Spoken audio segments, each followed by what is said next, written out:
बिस्मिल्लाहिर्रहमानिर्रहीम। अस्सलाम वालेकुम। आज जो मैं आपको रेसिपी दे रही हूँ उसका नाम है बैंगन और प्राण, ये झींगे के साथ। तो आपको मैं बताती हूँ, ये मैंने मेरी एक इंडियन दोस्त थी, उनके घर मैंने खाई थी और अब मैंने उनसे रेसिपी पूछ की, फिर मैं आपको दोबारा दे रही हूँ और कुछ चीजें इसमें मैंने खुद भी शामिल कर ली हैं। और ये इसके लिए मैंने एक छोटे साइज का बैंगन लिया है और उसके पीस काट लिए हैं, बारीक बारीक, शायद उसको जिस कहते हैं, ऐसे ऐसे बारीक पीस काट लिए मैंने। तो उसके बाद मैंने एक बड़े साइज का प्याज लिया, उसको भी बारीक चॉप कर लिया। इतना ये है कि थोड़े जरा बड़े हैं, आपने चाहे तो छोटे चॉप कर लें। और नमक जो है मैंने 1/4 टीस्पून फुल लिया है, लेकिन इसमें क्योंकि मैंने दूसरे झींगे फ्राई करते हुए उसमें भी डाला है, इसलिए मैं इसमें थोड़ा डाला है।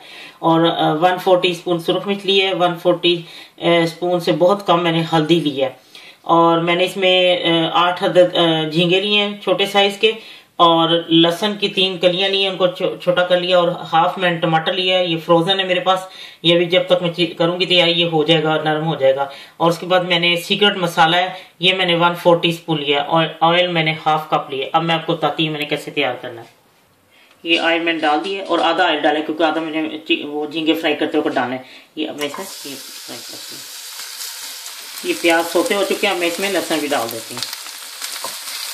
ये अब लहसुन भी हो चुका है काफ़ी हद तक, और अब मैं इसमें ये मसाला ज़्यादा डाल दूँ, नमक मिर्ची और ये नमक मिर्ची और वो भी काफ़ी हद तक भून चुका है। और मैं इसमें टमाटर डालने लगी।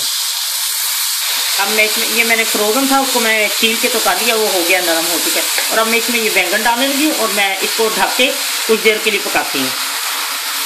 बैंगन जो है वो अभी दूसरे चूल्हे पे उसको मैंने दम दिया हुआ हल्की आंच पे, और अब मैंने ऑयल गर्म कर लिया और इसके अंदर मैं ये झींगे डाल के इसको फ्राई करती हूँ। ये जिस तरह फ्राई हो रहे हैं, साथ ही मैं इसमें नमक मिर्ची थोड़ा डाल दूंगी ताकि इसके अंदर भी वो अच्छी तरह आ जाए। और मैं इसमें डाल के मिक्स करूंगी।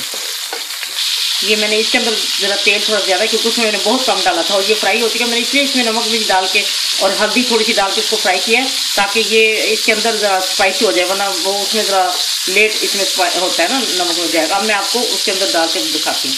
हाँ, तो ये बैंगन काफी हद तक हो चुके हैं। अब मैं ये जो झींगे फ्राई किए हैं वो भी इसके अंदर डाल के